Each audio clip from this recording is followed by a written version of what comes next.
ਪਿੱਛੇ ਇਹ ਕੱਟੀ ਹੈ ਜੀ। ਇਹਨੂੰ ਛੱਡ ਉਹਨੂੰ ਬੰਦ ਹੈ।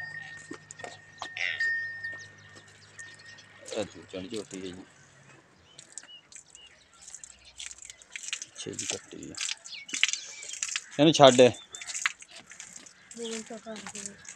ਇਹ ਵੀ 3 ਮਹੀਨਿਆਂ ਦੀ ਗੱਭਣ ਹੈ ਜੀ। ਮਾਸ਼ਾਅੱਲਾ ਜੀ 10 ਲੀਟਰ ਦੁੱਧ ਹੈ। ਇਹ ਇਹਦੀ ਕੱਟੀ ਬੈਠੀ। ਚੱਲ ਛੱਡ ਲਿਆ ਉਸ ਇਹ ਤੋੜ ਲਿਆ।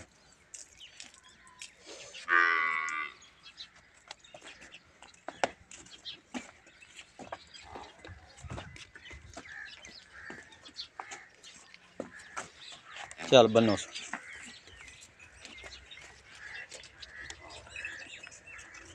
ਦੁੱਧ 10 ਲੀਟਰ 3 ਮਹੀਨਿਆਂ ਦੀ ਗੱਭਣ ਪਿੱਛੇ ਕੱਟੀ। ਇਹ ਪਹਿਲਣ ਹੋ ਗਈ ਨਾਲ ਬੰਦ। ਇਹ ਮੱਝ ਗੱਭਣ ਹੈ ਜੀ 3.5 ਮਹੀਨਿਆਂ ਦੀ। ਪਹਾੜੇ ਤੇ ਮਿਲਦੀ ਬੜੀ ਵੱਡੀ ਮੈਂ ਮਾਸ਼ਾਅੱਲਾ। ਛੱਡ ਉਹ ਵੇਖ ਕੱਪੜੇ ਖਰਾਬ ਕਰਤਾ ਤੇ ਨਹੀਂ ਯਾਰ। ਛੱਡੋ ਸੋਈ।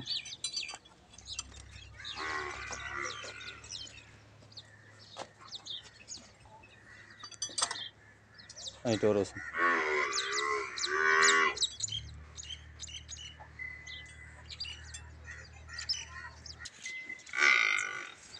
बड़ी वड्डी मझ है माशाल्लाह। ठीक है 3.5 महीने की गब्बन दुध 8 तो 10 टोर अगे पहाड़े से मिलेगी इंशाल्लाह अल्लाह के हुक्म नाल माशाल्लाह। शाह काली मैं चल मोड़ पिछा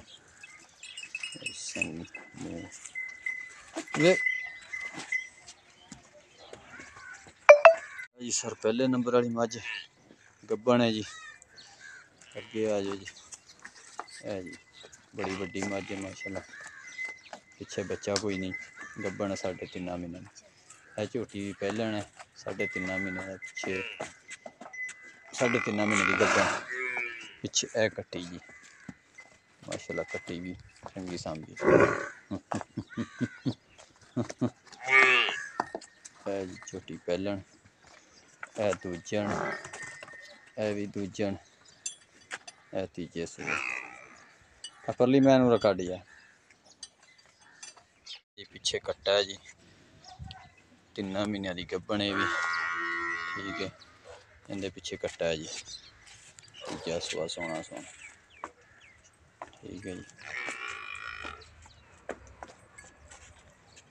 चल हटा लिया उस है जी। तीजे नंबर आ गया पिछे कट्टा है जी। ओ कट्टा खड़ा जी। ठीक है जी ए कट्टा जी। दोवें टाइम कट्टे तो 10 किलो दूध ठंडा। ठीक है जी माशाल्लाह सजरा वर्गी झोटी जी। मिठी मिठी थान पूरा। चलो उन्हें छड़ दो शाह काली।